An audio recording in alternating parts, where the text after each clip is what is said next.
Hey, let me quickly talk about Sndy Hk, a 2022 nonfiction account of the shootings at Sandy Hook Primary, where a young man walked into the school and murdered. I think it's 26 people all told. Um, I am not really into. This is a book by Elizabeth Williamson, New York Times writer, and I think why this attracted her as a subject and why it attracted me as a book to actually read and go through and get through the really tough opening chapters where she sets out the actual facts about Sandy Hook is because it became sort of if not the first, the most notable of a kind of a weird kind of a playbook of um, for political, for emotional, for sociological reasons became the flashpoint of fake news, of denying the very demonstrable facts of this case, of that this was somehow actors who were staging something for government purposes to take away Americans' guns because Americans,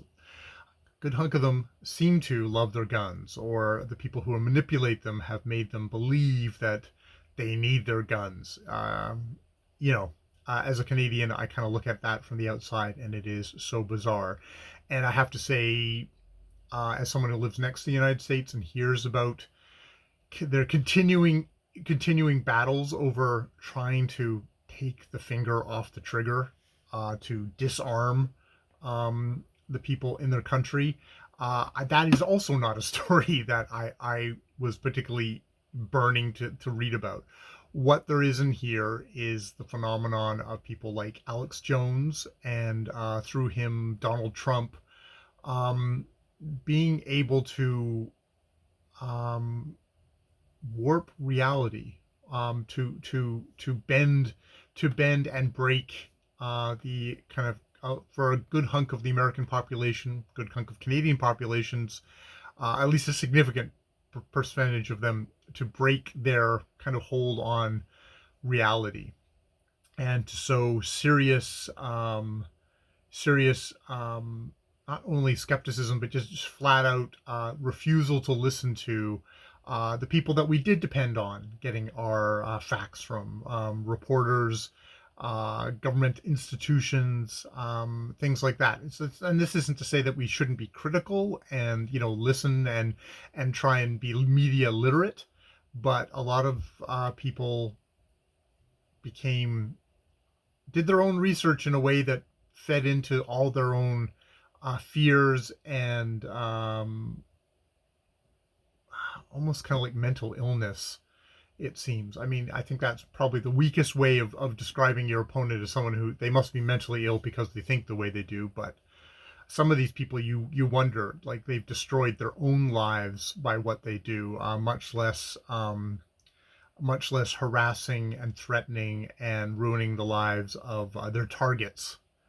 It's just one of these, this Sandy Hook, QAnon, Pizzagate, all the anti-vaxxers, God, I'm using all the keywords that I'm sure the YouTube algorithm will zero in and want to suppress this video. But um, it was a really interesting book just to get into that psychology. And I mean, at the heart of it, with this particular thing with Sandy Hook, it's Alex Jones, which it's very much, you see somebody who is a grifter, somebody who has made up stuff so that they can make money. They can sell diet supplements off of this to a public that believes their particular brand of snake oil. Um, and you see someone like Donald Trump kind of learning from that, being a big fan of that, and seeing that this could work on an even larger scale. So this is one particular horrific American tragedy, but it's spiraled out to one where Donald Trump was elected president of the United States, and if he can weasel his way through all the legal troubles he's having at the moment, he could very well get reelected again. And even if he doesn't, you can see that elements within the American political system have also taken the lesson from this, and this isn't going anywhere. So Sndy Hk is a really valuable book to learn about kind of one of the starting points of this kind of stuff. I mean, American paranoia, who shot JFK, just general distrust of government is really baked into that national DNA. They literally, rebelled against the English colonial government of the time, and there's some kind of strong tradition there, which was actually, a positive thing at one point, but has really, there's some ways has quite curled and metastasized into something dangerous on a worldwide level.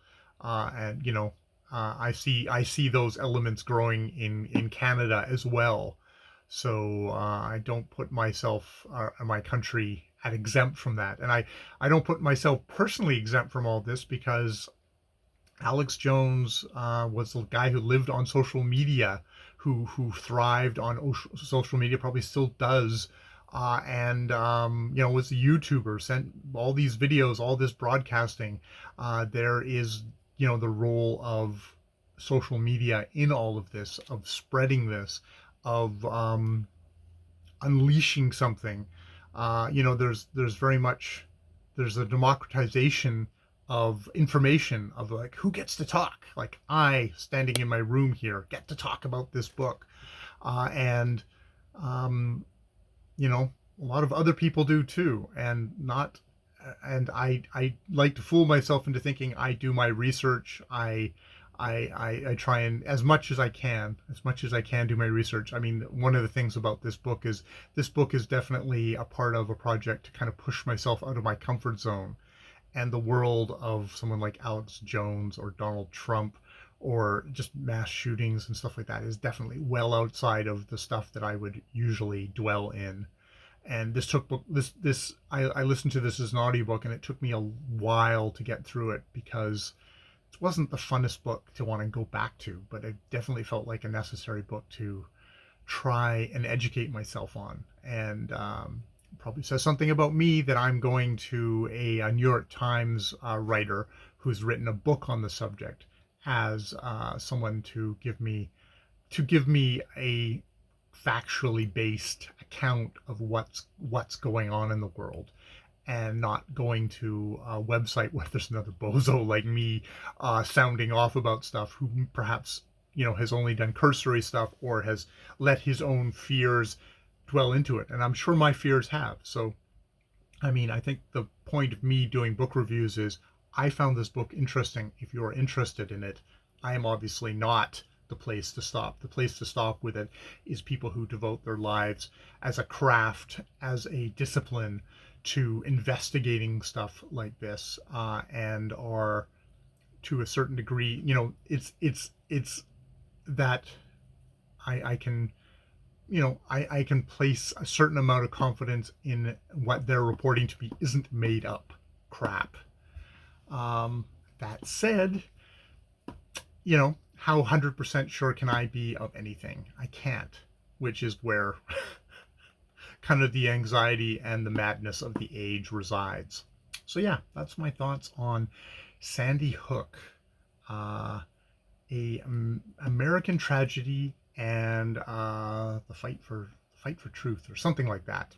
But this is just a warm-up probably video, so I won't worry about that. All right, more videos later.